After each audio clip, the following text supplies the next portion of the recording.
क्या हाल चाल है आप सबका। पिछले क्लास में जो पढ़ाया गया था सब रिवीजन किया आप सबने? समझ आ रही है अच्छे से? रोशनी, आपका तो फर्स्ट क्लास था, आपको समझ में आई कि नहीं? पल्लवी, आप बताओ। Hello ji. Good evening, good evening. हाँ, अच्छे से आ जाएगी मेरी क्लास, आपको समझ में आ जाएगी। मेरी क्लास अगर आप बीच में भी ज्वाइन करते हैं तो आपको समझ में आएगी। यही तो खास बात है अपनी, है ना? बस थोड़ा सा आपको एफर्ट डालना होगा। थोड़ा सा एफर्ट लगाएंगे तो समझ आ जाएगी। ओके, चलिए। पिछले क्लास में मैंने आपको समवर्ती सदिश और गुड इवनिंग राजा। अरे आज तो बहुत सारे लोग प्रेजेंट हैं, क्या बात है? आज तुम सब कहीं पे नहीं गए भोज खाने के लिए? वरना एब्सेंट हो जाते हो बार बार। क्लास में प्रेजेंट रहा करो। कोई भी बच्चे क्लास करने के बाद ही कहीं जाया कीजिए। लाइव क्लास करने का मज़ा अलग होता है, इसमें हम लोग सीखते ज़्यादा हैं, है ना? तो हमेशा कोशिश कीजिए कि लाइव क्लास अच्छे से किया जाए।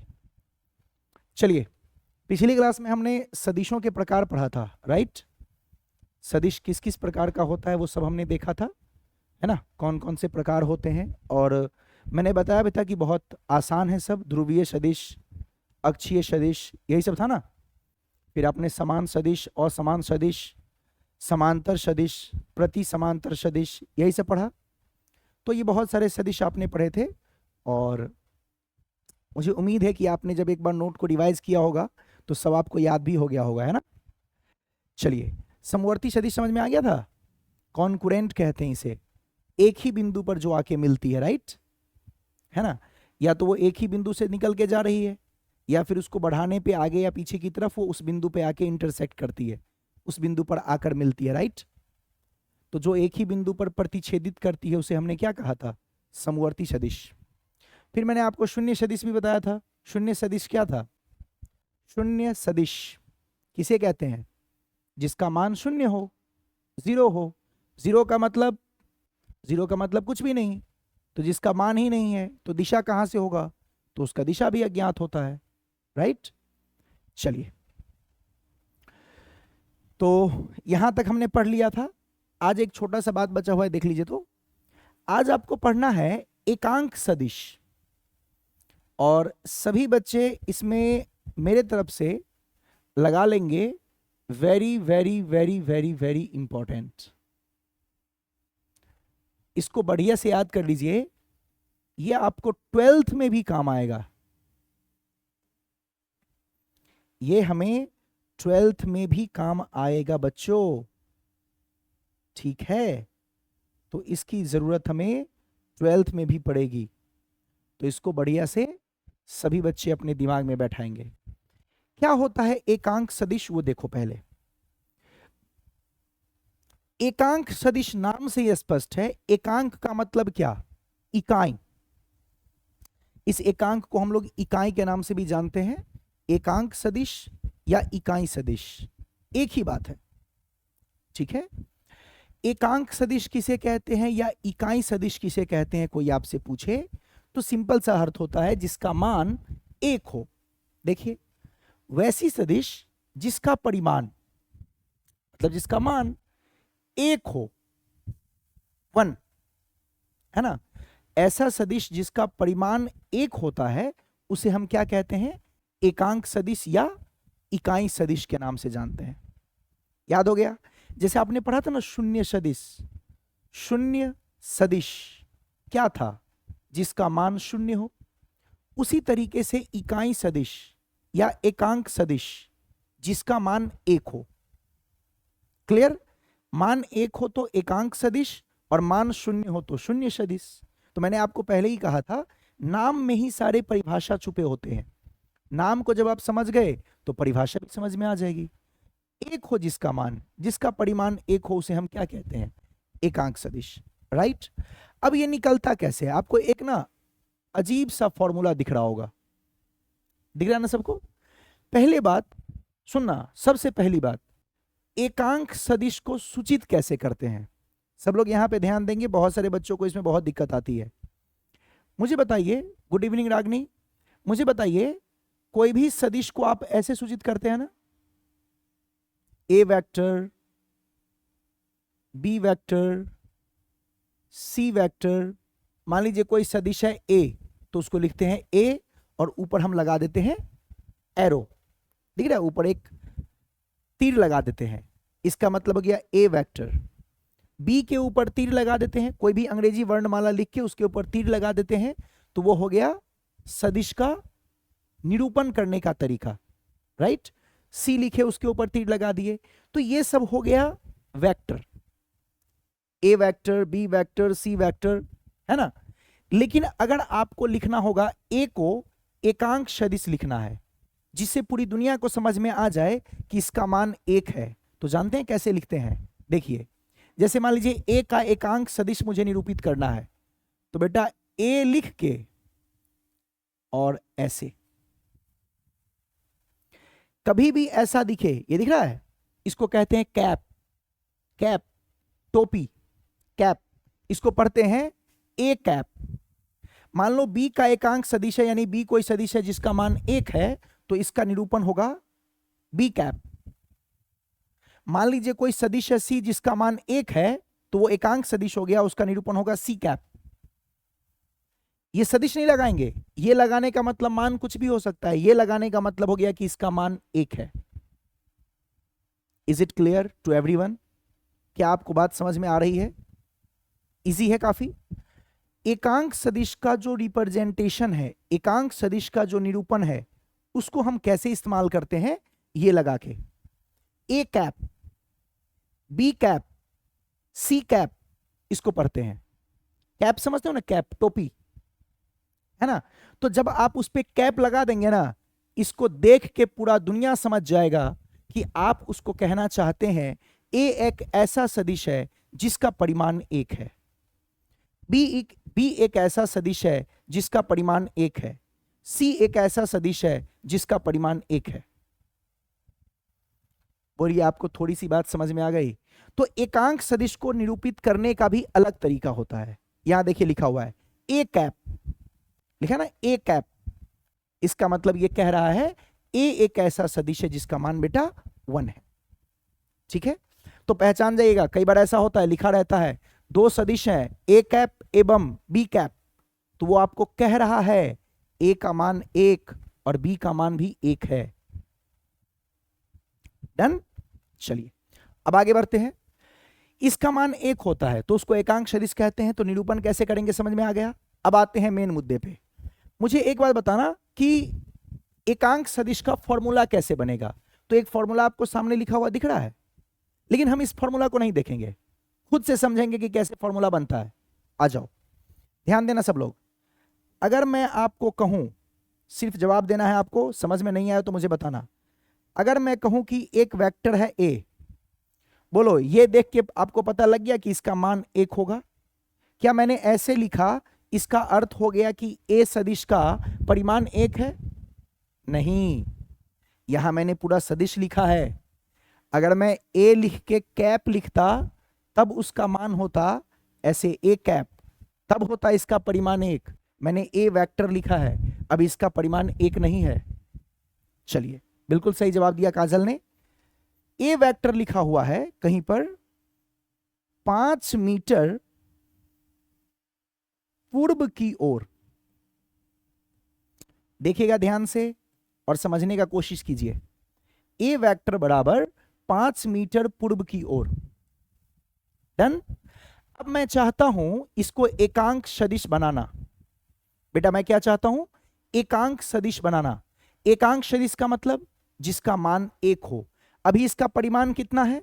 अभी इसका परिमाण है 5 मीटर। क्या सभी बच्चों को दिख रहा है? अगर मैं बोलूं कि एक वेक्टर है तो 5 मीटर पूर्व की ओर, मुझे बताइए ए वेक्टर का परिमाण कितना है? रोशनी, परिमाण का मतलब होता है जो भी यहां पे लिखा होता है 5 मीटर पूर्व की ओर, तो ये हो गया परिमाण, ये हो गया दिशा। कहीं पर लिखा है 4 मीटर उत्तर की ओर, तो 4 मीटर हो गया उसका परिमाण और उत्तर की ओर हो गया उसका दिशा। एक सदिश में दो चीजें होती है, उसका परिमाण, उसका दिशा, दोनों देखने आना चाहिए। एक होता है परिमाण, एक होता है उसका दिशा, राइट। तो मैंने यहां पर लिखा ए वेक्टर बराबर 5 मीटर पूर्व की ओर, तो 5 मीटर हो गया परिमाण और पूर्व की ओर हो गया उसकी दिशा। ठीक है, मैं चाहता हूं इसका परिमाण कितना हो जाए, 1। अगर इसका परिमाण 1 हो गया तो क्या बन जाएगा, एकांक सदिश। ठीक है, देखते हैं कैसे होगा।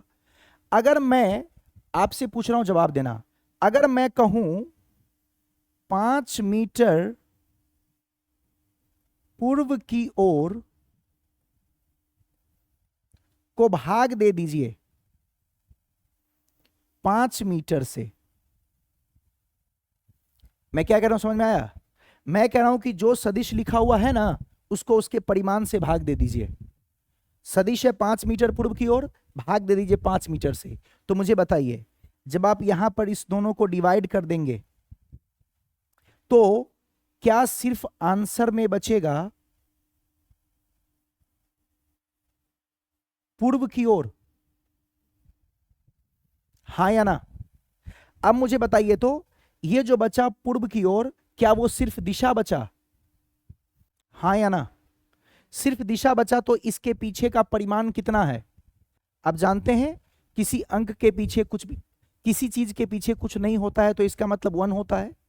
जैसे 5x, x के पीछे 5 है, 3x, x के पीछे 3 है, लेकिन अगर मैं बोलूं सिर्फ x तो इसके पीछे कौन है, 1। अगर मैं कहूं सिर्फ x है, यानी उसके पीछे कौन है, 1। आप जरा इसको गौर से देखो तो, अगर मैं 5 मीटर पूर्व की ओर को 5 मीटर से भाग दे दूं, ये सब कट गया, यानी ये बचा पूर्व की ओर, मतलब सिर्फ दिशा बचा, इधर दिशा बचा, इसका मतलब इसमें मान कितना है, कुछ नहीं है, मतलब 1 है। ये मान कट चुका है और ये जो कटा है, तो यहां कुछ नहीं बचा, मतलब 1 है, राइट।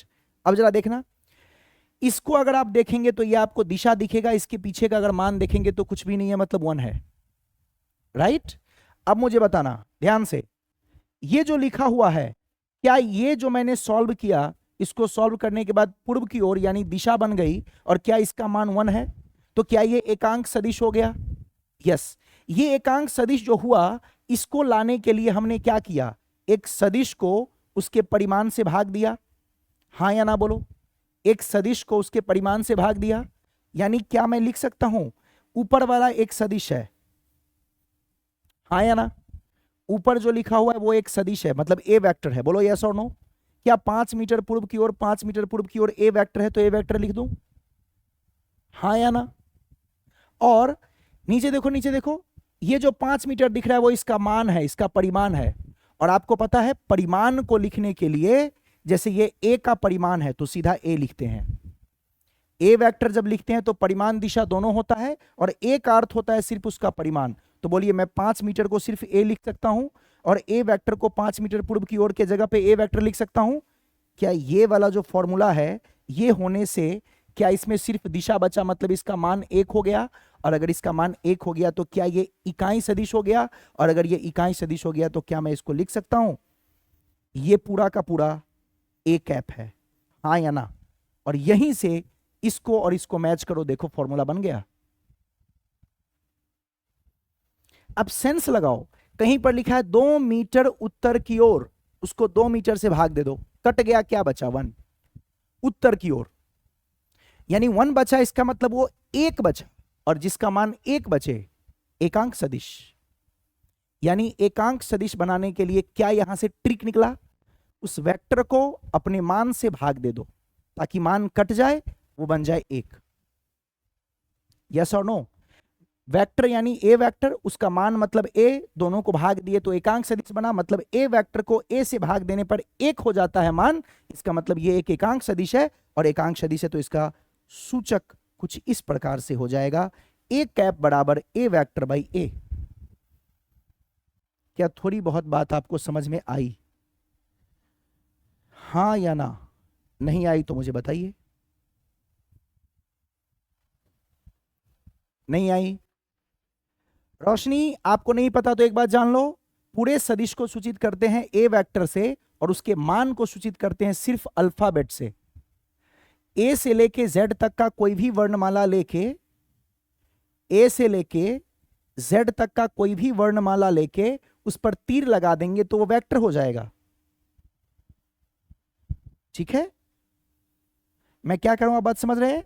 ए से लेके जेड तक का कोई भी वर्णमाला लेके उस पर तीर लगा देंगे तो वेक्टर हो जाएगा, और सिर्फ वर्णमाला लेंगे तो इसका मतलब होता है उसका परिमाण। जैसे ए वेक्टर लिखेंगे तो उसमें परिमाण और दिशा दोनों होगा, लेकिन सिर्फ ए लिखेंगे तो ए का मतलब होता है सिर्फ उसका मान। तो आपने ए वेक्टर लिखा यानी पूरा मान और दिशा दोनों, और उसको आपने उसके मान से भाग दे दिया, मतलब ए से भाग दे दिया, मान कट गया तो कुछ नहीं बचा, मतलब एक बचा हुआ है, और ये आपको सिर्फ क्या बता रहा है, दिशा। एक और मैं रहस्य की बात बताऊं, एक मैं और रहस्य का बात बताऊं, अगर आपको कहीं पर भी दिशा दिखाना हो, सिर्फ दिशा, मान तो एक है, अगर आपको सिर्फ दिशा दिखाना हो तो वहां पर आप एकांक सदिश का इस्तेमाल कर सकते हैं। एकांक सदिश निकालने का मतलब यह है कि वो आपको दिशा बताएगा। सी, मान तो कट गया, कुछ नहीं बचा 1, तो बचा सिर्फ क्या, दिशा। एकांक सदिश कहां पर इस्तेमाल होता है, जहां किसी का दिशा ज्ञात करना हो।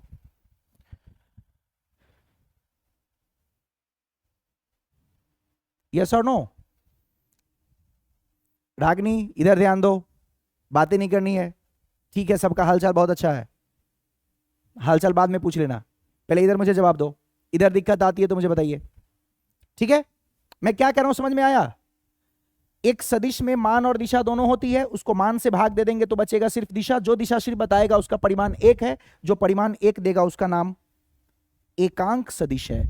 और एकांक सदिश का फॉर्मूला इसीलिए बन गया ए वेक्टर बाई ए। हाँ या ना? चलो आपको मैं एक और एग्जांपल से दिखाता हूं। बेटा मुझे एक एग्जांपल देख के समझना और मुझे बताना। अगर मैं कहीं लिखूं बी वेक्टर बराबर 2 मीटर उत्तर की ओर, राइट, और मैं कहूं कि मुझे इसको एकांक सदिश बनाना है, तो क्या मैं पूरे बी वेक्टर को उसके मान से भाग दे दूं? बी वेक्टर मतलब बेटा 2 मीटर उत्तर की ओर, और उसको आपने उसके अपने मान से भाग दे दिया, मतलब 2 मीटर से भाग दे दिया। ये कटा, ये जैसे ही कटा तो आंसर में क्या बच गया, उत्तर की ओर। और ये जो आपने बी वेक्टर बाय बी लिखा तो मान कट गया, इसके पास सिर्फ दिशा बचा, इसमें कोई मान नहीं है, मतलब 1 है। तो क्या मैं इसको लिख सकता हूं कि ये बी कैप है? हाँ या ना? कोई भी सदिश अपने मन में सोचो आप, 10 मीटर दक्षिण की ओर बट्टे 10 मीटर, 10 मीटर 10 मीटर कटा, दक्षिण की ओर बचा, ये क्या बचा, एक दिशा। इसमें मान कितना है, कुछ नहीं, मतलब 1। यस और नो? इसका परिमाण 1 है, मतलब ये एकांक सदिश है। और मुझे बताइए एकांक सदिश में आखिर में क्या बच जाता है? आखिर में बच जाता है भैया दिशा। हाँ या ना? तो एकांक सदिश में बच जाता है दिशा। तो एकांक सदिश का इस्तेमाल कहां करेंगे? जहां भी दिशा की जरूरत पड़ेगी वहां एकांक सदिश का इस्तेमाल किया जाता है। एकांक सदिश को इस्तेमाल करके हम दिशा निकाल सकते हैं, या दिशा निकालने में एकांक सदिश बहुत काम आता है। जब कभी भी मैं आपसे कहूंगा कि मुझे इसका दिशा निकालना है, तो आप समझ जाना कि मैं आपको एकांक सदिश निकालने के लिए कह रहा हूं। क्लियर है? एकदम क्रिस्टल क्लियर है कि नहीं? मैंने जो कहा वो बात आपको बिल्कुल क्रिस्टल क्लियर है? एकांक सदिश का मान 1 होता है और उसमें बचता है सिर्फ दिशा, तो किसी का भी एकांक सदिश निकालेंगे, इसका मतलब हम उसका दिशा बता रहे हैं। और एकांक सदिश निकालने की तरीका क्या है? एकांक सदिश निकालने का तरीका है उस वेक्टर को अपने मान से भाग दे दो, ए वेक्टर बाई ए, देख लीजिए, और यही बन जाता है उसका फॉर्मूला। यस और नो? इजी है? जल्दी बताओ। तो ये बात आपको समझ में आ गई, तो मैं आपको एक चीज बता देता हूं, सुन लो। एक छोटा सा कंसेप्ट बता रहा हूं, है ना? आप लोगों ने मैथमेटिक्स में एक्स अक्ष, वाई अक्ष और जेड अक्ष देखा है क्या? बताइए, मैथ में आपने कभी पढ़ा है एक्स अक्ष, वाई अक्ष, जेड अक्ष, एक्स वाई जेड? आप जानते हैं जो फिजिक्स में एक्स अक्ष के दिशा को आई कैप कहते हैं। आई कैप, मैंने कैप क्यों लगाया? यानी ये दिशा बता रहा है। किसकी दिशा? एक्स अक्ष की दिशा। बेटा वाई के दिशा को जे कैप कहते हैं। याद भी करना है आज के बाद ये सब। सर कैप क्यों लगा दिया? मैंने क्या कहा था भैया? कैप लगाने का मतलब एकांक सदिश, और एकांक सदिश का मतलब वो क्या बताएगा? दिशा। यानी जिसका मान 1 है और ये आपको बता रहा है दिशा। बोलिए आई किसके दिशा में लगाया जाता है? एक्स के दिशा में। यानी एक्स अक्ष की दिशा को फिजिक्स में यानी सदिश में एक्स अक्ष जिधर होती है उस दिशा को कहा जाता है आई कैप। यस और नो? कहीं पर भी मैं लिखूंगा आई कैप तो समझ जाना कि ये कैप लगाने का मतलब है कि एकांक सदिश है, और ये एकांक सदिश है मतलब दिशा है। किसका दिशा है? एक्स का दिशा है। आई कैप का मतलब एक्स की दिशा। उसी तरीके से जे कैप का मतलब वाई की दिशा। जहां एक्स था वहां हो जाएगा आई कैप, और जहां वाई था वहां हो जाएगा जे कैप। और इधर देखेंगे तो ये बन जाएगा माइनस आई कैप, क्योंकि आपको पता है पीछे माइनस एक्स होता है। और इधर देखेंगे तो ये माइनस वाई होता है, इसलिए हो जाएगा माइनस जे कैप। और ऐसे ऊपर की तरफ देखिए, लेकिन आप जानते हैं ऐसे ऊपर यूं ऐसे ये बनाना तो संभव है नहीं। इस ऊपर को ना याद रखिएगा, बहुत सारे बच्चों को नहीं पता चलता। ऐसे बेटा देख लीजिए, ऐसे एक्स वाई जेड। नहीं समझ आया? X y z. लेकिन ये बनाएंगे कैसे बोर्ड पे? बोर्ड पे तो ऐसे थोड़ी बनाएंगे। तो इसको सुनिएगा सभी लोग एकदम ध्यान से, ऐसे बनाया जाता है भाई मेरे, ऐसे। ऐसे बनाने का मतलब इधर तिरछा नहीं, ये ऐसे है बाहर की तरफ, देख लीजिए ये ऐसे है। ये नहीं बनाया जा सकता है, इसलिए इसको ऐसे खींचा जाता है। ये होता है जेड कैप, और जेड कैप को लिखते हैं के कैप। सॉरी, मतलब जेड अक्ष को लिखते हैं के कैप। ये जेड अक्ष ऐसे बनाते हैं, देख लीजिए, एक्स अक्ष, वाई अक्ष, जेड अक्ष, देख लीजिए। तो एक्स के लिए आई कैप, आई कैप लगाने से समझ जाना कि आई कैप, कैप का मतलब ये एकांक सदिश है, मतलब ये किसी की दिशा है। तो आई किसकी दिशा है? एक्स की। जे किसकी दिशा है? वाई की। और ये नहीं बना सकते, ऐसे होता है जेड ऐसे बाहर की तरफ, और अंदर जो जाता है बोर्ड के अंदर सोचो वो होता है माइनस जेड। जैसे एक्स का माइनस एक्स था उल्टा, वाई का माइनस वाई है उल्टा, वैसे जेड का बाहर है जेड तो अंदर है माइनस जेड। लेकिन वो नहीं बना सकते हैं ना। तो जेड को कैसे दिखाते हैं? ये ऐसे तिरछा बना रहेगा। तो बेटा आप समझना ये तिरछा नहीं है, ये ऐसे है बाबू। ऐसे बोर्ड पे नहीं बनाया जा सकता है, इसलिए ऐसे दिखाएगा। और जेड को हम लोग कहते हैं के कैप। यानी जब भी आप कैप लगा हुआ देखेंगे तो क्या समझेंगे? ये किसी की दिशा है। लेकिन आई किसकी दिशा है? एक्स का। जे किसकी दिशा है? वाई का। और के किसकी दिशा है? जेड का। और एक्स का उल्टा माइनस एक्स तो माइनस आई हो जाएगा, वाई का उल्टा माइनस वाई तो माइनस जे हो जाएगा, जेड का उल्टा माइनस जेड तो माइनस के हो जाएगा। क्या थोड़ी बहुत बात समझ में आ रही है? यस और नो? हाँ या ना? सिंपल है। अगर इसको आप 3D में देखना चाहते हैं तो मैं थोड़ा सा कोशिश कर सकता हूं कि आप 3D में देख लो। देखो इस तरीके से 3D फिगर बनाया जा सकता है। देखिए अच्छे से और बताइए, है ना? अगर मैं यहां एक लाइन खींचूं, ये वाला लाइन एक्स अक्ष आई कैप, ये ऊपर की तरफ गया वाई अक्ष जे कैप, और ये देखिए तीसरा, ये बेटा इधर की तरफ गया, दिख रहा है ये जेड अक्ष के कैप। देखिए 3D में शायद आपको समझ में आए। एक्स की दिशा आई कैप, वाई की दिशा जे कैप, और के की मतलब जेड की दिशा के कैप, और तीनों के बीच में आपस में 90 डिग्री का कोण बनता है। थैंक यू रागनी, बहुत अच्छा, आपको समझ में आ जाए इसीलिए इतना डिटेल में और इतना एफर्ट लगा के बताता हूं, है ना? तो आपको अच्छे से समझ में आ जाती है। ये बहुत अच्छी बात है आपके लिए भी और मेरे लिए तो बहुत बेस्ट है। तो मैं हमेशा चाहता हूं कि बेस्ट तरीके से एक्सप्लेन किया जाए ताकि आपको कोई डाउट नहीं रहे। जितनी संभावनाएं हैं डाउट आने का, उन हर बात को मैं हमेशा कोशिश करता हूं कि एक्सप्लेन कर दूं। ठीक है, तो चलिए, आपको थैंक यू इतने अच्छे कॉम्प्लीमेंट देने के लिए। चलिए सुनिए, यहां पे एक्स अक्ष के लिए आई कैप, वाई अक्ष के लिए जे कैप, जेड अक्ष के लिए के कैप। लेकिन एक बात याद रखिएगा, फिर से रिपीट कर रहा हूं, जेड होता है बाहर की तरफ, नहीं बना सकते हैं बोर्ड पे, इसलिए तिरछा बना रहता है। तो ये मत सोचना एक्स वाई के बीच का कोण देखिए 90 है, ऐसी जेड भी बनेगा ना तो जेड का भी कोण 90 ही बनेगा एक्स और वाई के साथ। कुछ बच्चे कहते हैं सर ये 90 थोड़ी है, अरे ये जेड नहीं है, ये जेड को दिखाने के लिए ऐसे दिखाया गया है ये बाहर की तरफ ऐसे, ठीक है, बाहर की तरफ यूं देखिए 90 डिग्री का कोण है। तो एक्स वाई जेड तीनों का आपस में 90 डिग्री का कोण बनता है। और एक्स की दिशा, मैंने क्या कहा, एकांक सदिश का इस्तेमाल कब करते हैं, दिशा बताने में। दिमाग में सेट कर लीजिए, एकांक सदिश जहां भी आप निकालेंगे, यहां आपने इसका एकांक सदिश निकाला तो मान कट गया, तो मान तो एक होता है, तो बचता क्या है, सिर्फ दिशा। तो एकांक सदिश यानी इकाई सदिश का इस्तेमाल करते हैं दिशा बताने में। तो एक्स की दिशा को बताता है आई कैप यानी आई का एकांक सदिश, वाई के दिशा को बताता है जे कैप यानी जे का एकांक सदिश, और जेड के दिशा को बताता है के कैप, के का एकांक सदिश। तो जिसका भी दिशा निकालना हो दिमाग में सेट कर लेंगे, उसका आप निकालेंगे एकांक सदिश। और एकांक सदिश कैसे निकलता है, जो भी सदिश दिया जाए उसके सदिश को अपने ही मान से भाग दे दो। अगर सदिश है बी तो उसका मान बी से भाग दे दो, बी वेक्टर को बी से आप भाग देंगे तो आपका निकल जाएगा बी का एकांक सदिश।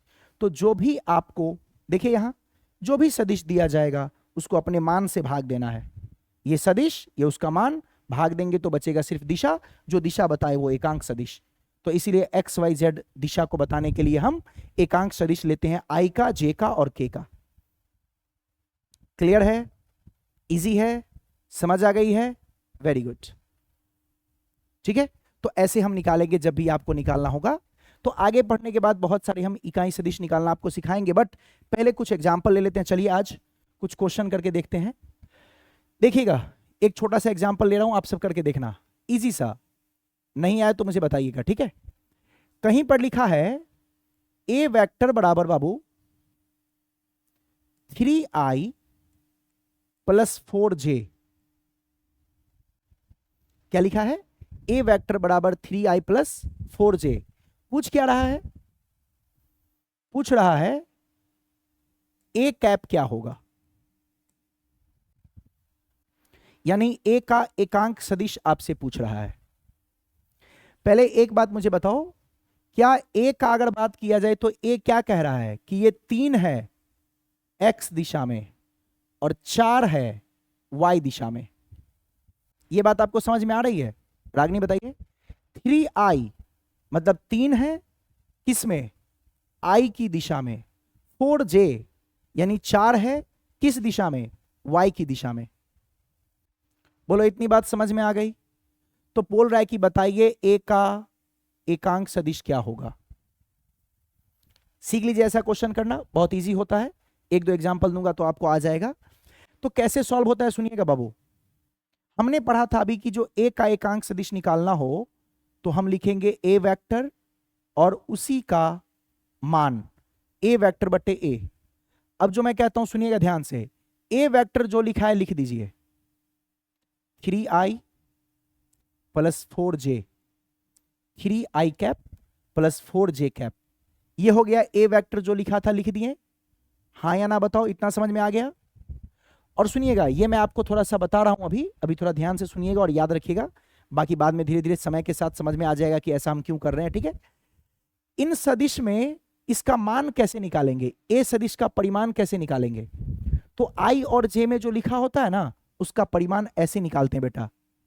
ए सदिश का परिमाण निकालना हो तो सीख लीजिए, इसका फॉर्मूला होता है √, आई और जे के रूप में लिखा रहे और इसका परिमाण निकालना हो यानी ए का मान निकालना हो तो इसका फॉर्मूला होता है √, आई के साथ जो लिखा है उसका स्क्वायर प्लस जे के साथ जो लिखा है उसका स्क्वायर। इसको जब आप हल करेंगे तो 3 का स्क्वायर हो गया 9, 4 का स्क्वायर हो गया 16, दोनों को जोड़ेंगे तो 16 और 9 होगा 25, रूट से बाहर निकलेगा 5, यानी a का मान होगा 5। बेटा इसको 5 से कर देंगे भाग, यही हो गया आपका एकांक सदिश। यही आपका हो जाएगा a सदिश का एकांक सदिश। आप इसको अलग अलग भी लिख सकते हैं, 3/5 5 से डिवाइड करके आई कैप प्लस इसको भी लिख सकते हैं 4/5 जे कैप। ये भी आपके ऑप्शन में हो सकता है और ये भी हो सकता है। उम्मीद करता हूं कि आपको इजी लगा होगा, है ना। जब भी आई और जे के रूप में लिखा रहे ना तो उसका मान निकालते हैं इस तरीके से, रूट अंडर आई के साथ जो है उसका स्क्वायर प्लस जे के साथ जो है उसका स्क्वायर। थोड़ा थोड़ा सीखना पड़ेगा आपको भी। ऐसा क्यों करते हैं, ये क्यों। अच्छा आपको मैं एक लॉजिक बता दूं थोड़ा सा समझने के लिए। आपको देख के लग रहा है कि ये पाइथागोरस थ्योरम जैसा कुछ फॉर्मूला है, h बराबर रूट अंडर ए स्क्वायर प्लस बी स्क्वायर, लग रहा है ये देख के, रूट अंडर ए स्क्वायर प्लस बी स्क्वायर। तो वास्तव में उसी के जैसा ये फॉर्मूला लगाया गया है। क्यों लगाया गया है उसका भी कारण है। आई का मतलब होता है x और y का मतलब होता है j। आई का मतलब x और y का मतलब j। और मुझे बताइए x और y के बीच में कितना कोण बनता है, 90 डिग्री का। बेटा याद रखेंगे इस बात को, x और y के बीच में कोण कितना बनता है, एक x दिशा में जा रहा है एक y दिशा में जा रहा है, तो दोनों के बीच में कोण कितना बना, 90 डिग्री। 90 डिग्री मतलब क्या, लंबवत होगा एक दूसरे पर। और जब ये दोनों के बीच का कोण 90 डिग्री बनेगा तो सदिश में 90 डिग्री पर जो चीज होती है उसको जोड़ने के लिए जो फॉर्मूला होता है वो होता है रूट अंडर ए स्क्वायर प्लस बी स्क्वायर। अभी आगे पढ़ेंगे हम, अभी बचा हुआ है, अभी तो हम लोग टाइप पढ़े थे सिर्फ, थोड़ा सा बस समझा रहा हूं, तो इतना तो याद रख ही सकते हैं आप। आगे पढ़ेंगे ऐसा क्यों होता है। आपको पता है कि सदिश में 3 और 4 जोड़ के 7 नहीं लिखना है।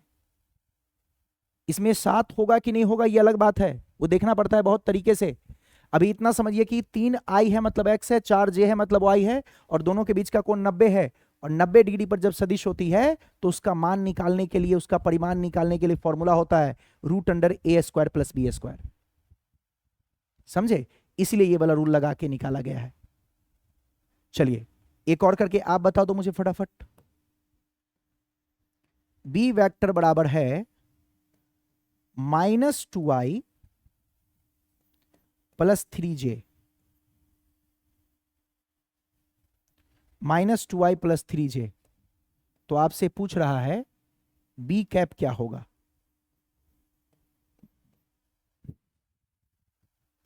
बी वेक्टर है -2i प्लस 3j, तो बी कैप क्या होगा बताइए, निकाल लेंगे।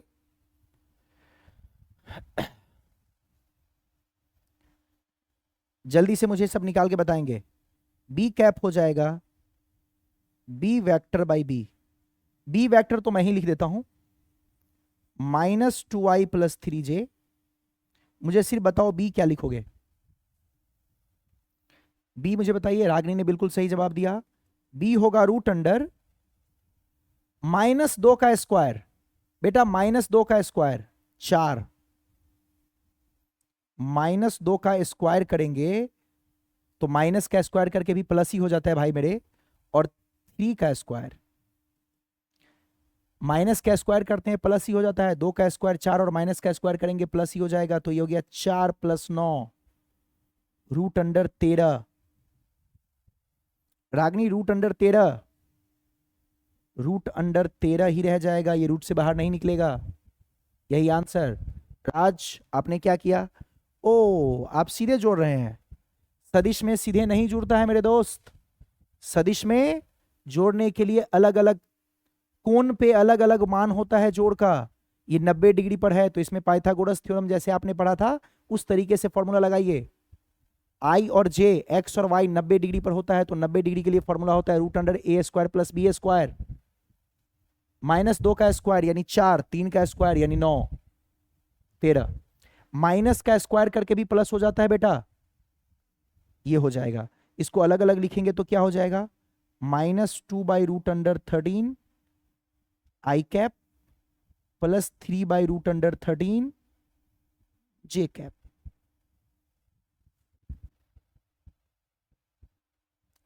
समझे, और करना पड़ेगा। Next, c vector equal to -3i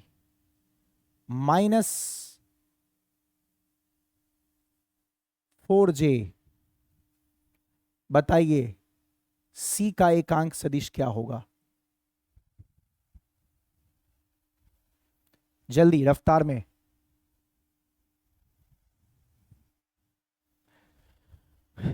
और एग्जाम्पल, डी वेक्टर माइनस आई कैप माइनस 2j कैप, बताइए डी का एकांक सदिश क्या होगा? बिल्कुल सही जवाब दिया। सी कैप हो जाएगा सी वेक्टर बाई सी, और सी होगा बेटा -3i-4j बट्टे सी का मान यहां रफ में निकालता हूं, रूट अंडर -3 का स्क्वायर प्लस -4 का स्क्वायर। आपको माइनस के बारे में सोचना ही नहीं है, स्क्वायर करके प्लस हो जाएगा, तो 3 का स्क्वायर 9, 4 का स्क्वायर 16, 16 और 9 25, ये बन गया 5। रख दीजिए यहां 5। आंसर बन गया -3/5 आई कैप -4/5 जे कैप। नेक्स्ट आ जाइए,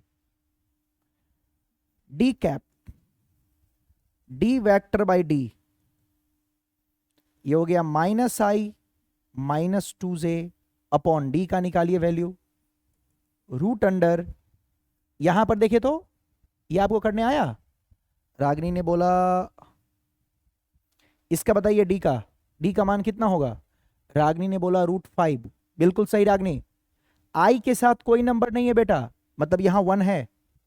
आई के पीछे कोई नंबर आपको नहीं दिख रहा है, आई का कॉफिशिएंट कुछ भी नहीं है, मतलब आई का गुणांक यहां 1 है, तो -1, क्योंकि माइनस पहले से लगा हुआ है, तो -1 का स्क्वायर प्लस जे के पीछे का नंबर है -2 का स्क्वायर, -1 का 1, -2 का 4, रूट अंडर 5 बेटा,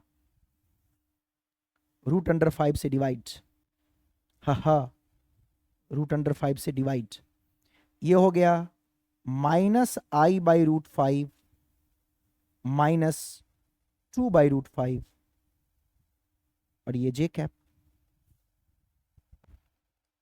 डन, बोलो दन दनादन। अब आ गया सबको?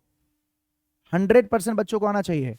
चलो थोड़ा अलग करूं, ई वेक्टर, चलो अलग क्वेश्चन दे रहा हूं, -i cap -2j cap plus 3k cap, इस बार तीनों दे दिया, x y z तीनों है, बताइए ई का एकांक सदिश क्या होगा? -i -2j प्लस 3k है, क्या लिखेंगे? ई कैप बराबर ई वेक्टर बाई ई, और ई वेक्टर क्या हो गया? -i -2j plus 3k divided by E का निकालना पड़ेगा अलग से। ई का कैसे निकलेगा सर, आपने तो बताया ही नहीं। अरे कोई बात नहीं, आई जे के है, जैसे आपने 2 किया था ना, a² प्लस b², 3 है तो a² plus b² plus c², तीनों लिखिए, -1 का स्क्वायर प्लस -2 का स्क्वायर प्लस 3 का स्क्वायर, कर दीजिए सबको हल, 1 + 4 + 9, बेटा 9 4 13 और 1 14, √14, रूट अंडर 14,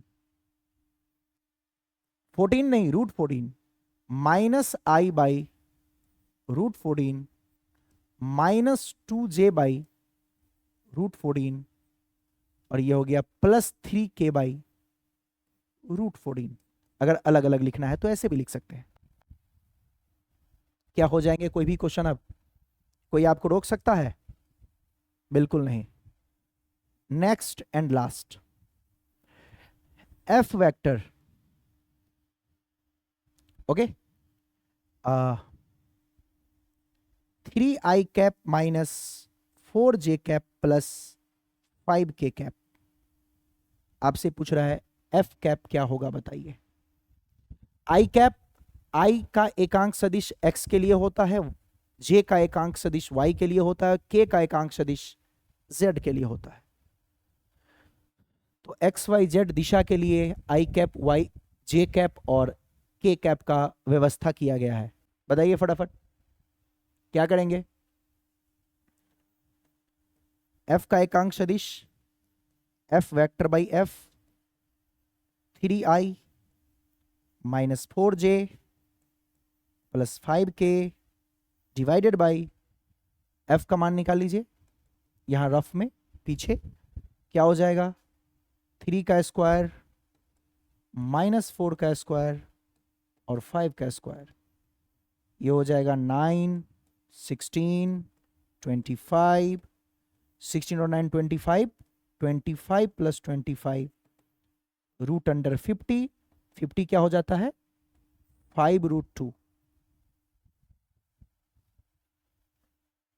5 रूट 2, इसको अलग अलग 3 by 5 root 2 i cap minus 4 by 5 root 2 j cap plus 5 by 5 root 2 k cap. आप 5 को काट भी सकते हैं और छोड़ भी सकते हैं, आपकी चॉइस, नो प्रॉब्लम, इजी। हाँ या ना? आपको मैं इतने सारे क्वेश्चन यहां ही करवा देता हूं ना कि आपको कोई अलग से क्वेश्चन करने की जरूरत ही नहीं है। अगर आपने बिल्कुल दिल से चीजों को सीख लिया तो फिर हो गया, सब कुछ समझो डन। आप नहीं करेंगे बढ़िया से तो फिर मैं क्या कर सकता हूं। तो मुझे बताइए बहुत टफ है इजी है? क्या बहुत इजी है? यस और नो? तो एकांक सदिश का मतलब समझ गए, जिसका मान 1 हो। एकांक सदिश कहां पे इस्तेमाल होता है? दिशा ज्ञात करने में, ये हमें दिशा बताती है। कैसे निकालते हैं? उस वेक्टर को उसके मान से भाग दे दीजिए। 10 मीटर पूर्व की ओर उसको 10 मीटर से भाग दे दीजिए, 10 मीटर कट जाएगा, पूर्व की ओर बचेगा, मतलब सिर्फ दिशा बचेगा, इसका मान 1 होगा एकांक सदिश। यानी ए वेक्टर बाई ए, बी का निकालना है तो बी वेक्टर बाई बी। और एकांक का सूचित कैसे करते हैं, यानी एकांक सदिश को कैसे सूचित किया जाता है, तो उसका भी टेक्निक आपको बता दिया है। कैप लगा दो, ए कैप। कहीं पर देखना लिखा रहेगा ए कैप तो मेरे से पूछना मत, समझ जाना इसका परिमाण है 1। कहीं पर लिखा रहे बी कैप, समझ जाना कि इसका परिमाण है 1। कहीं पर भी कैप लगा हो इसका मतलब उसका परिमाण है 1 और सिर्फ उसमें दिशा होगी। जब आपने जैसे ये निकाल दिया ना एफ कैप, इसको अगर आप सॉल्व करोगे तो इसका परिमाण 1 निकलेगा, इसको सॉल्व करोगे इसका परिमाण 1 निकलेगा। क्लियर है? और आई जे के समझ गए? आई कैप का मतलब हो गया एक्स की दिशा, जे कैप का मतलब हो गया वाई की दिशा, के कैप का मतलब हो गया जेड की दिशा। माइनस आई कर देंगे तो माइनस एक्स की दिशा, माइनस जे कर देंगे तो माइनस वाई की दिशा, और माइनस के कर देंगे तो माइनस जेड की दिशा। और एक्स वाई जेड तीनों अक्ष एक दूसरे पर कितना एंगल का कोण बनाता है? 90 डिग्री का। यही छोटी मोटी बातें हैं जो आपको सीखना है, और उम्मीद करता हूं कि आप सीख गए। डन? तो बस इतना ही रिवीजन कीजिएगा, आज के लिए इतना ही। और अगले क्लास में हम लोग जो पढ़ने वाले हैं वो पढ़ने वाले हैं सदिशों का जोड़ यानी योग, और सदिशों का घटाव यानी घटाव। इसको हम लोग बोलते हैं संकलन एवं व्यवकलन। सदिशों का संकलन, जिसको हम लोग जोड़ भी कहते हैं, योग भी कहते हैं, और सदिशों का व्यवकलन, जिसको हम लोग घटाव भी कहते हैं, सब्ट्रैक्शन होती है, राइट? तो addition, subtraction, vector sum, vector subtraction, vector का जोड़, वेक्टर का योग, वेक्टर का संकलन, है ना? या फिर आप बोल सकते हैं घटाव के लिए वेक्टर सब्ट्रैक्शन, या वेक्टर का घटाव, या वेक्टर का व्यवकलन। तो हम लोग दो चीज पढ़ने वाले हैं, सदिशों का संकलन एवं सदिशों का व्यवकलन। याद रहेगा? यानी सदिशों का जोड़ एवं सदिशों का घटाव, या फिर सदिशों का योग एवं सदिशों का घटाव। तो आपको मैं बता दूं एक बात, इनके जितने भी पढ़ने वाले हम लोग सदिशों का योग पढ़ने वाले हैं, उनके टोटल कितने मेथड हैं? देख लीजिए आपके सामने है 1 2 3 4। टोटल कितने मेथड हैं? देख लीजिए 1 2 3 और 4, टोटल 4 मेथड हैं। लेकिन आपका फोकस ज्यादा से ज्यादा किस पे होगा पता है? इस पे, इसको 5 स्टार, इस पे फोकस करेंगे, और इसको फोकस करेंगे। इन दोनों पे ध्यान ज्यादा देना है। ऐसा क्यों सर? अरे जो त्रिभुज नियम है वही समांतर चतुर्भुज नियम है, तो दोनों सेम है, थोड़ा सा फर्क है, और बहुभुज भी कुछ इसी प्रकार का है। तो मेनली फोकस फर्स्ट और फोर्थ पे रहेगा अपना तगड़ा वाला। पहला वाला खूब अच्छे से सीखना है और आखिरी वाला भी खूब अच्छे से सीखना है, बाकी उसी के जैसा है। पहला सीख गए तो बाकी दो सीख गए, मतलब ये दोनों नीचे का, और लास्ट वाला सीख गए तो अलग सीख गए। तो आपको ये दोनों पे फोकस करना है। तो हम सीखेंगे अगले क्लास में सदिशों का योग, और उसके बाद फिर पढ़ेंगे सदिशों का घटाव, और फिर पढ़ेंगे सदिशों का गुणनफल, और फिर पढ़ेंगे, फिर कुछ नहीं पढ़ेंगे क्योंकि सदिशों का भाग नहीं होता है। सदिशों का योग, सदिशों का घटाव और सदिशों का गुणनफल, 3 चीज हम पढ़ेंगे। तो अगले क्लास का है। हम लोग सदिशों के योग को या जोड़ को हम लोग संकलन भी कहते हैं और घटाव को व्यवकलन भी कहते हैं। याद रहेगा? तो उसको अगले क्लास में करेंगे। तब तक जो आपने पहले पढ़ा है उसको बढ़िया से रिवीजन कर लीजिएगा। और बस अभी कुछ ही समय में, मतलब कुछ ही मिनट्स में आपके जो है मैथमेटिक्स की क्लास से स्टार्ट होगी। तो फटाफट से पानी वानी पी के रेडी हो जाइए। फिर मिलते हैं अगले क्लास में। Thank you and bye.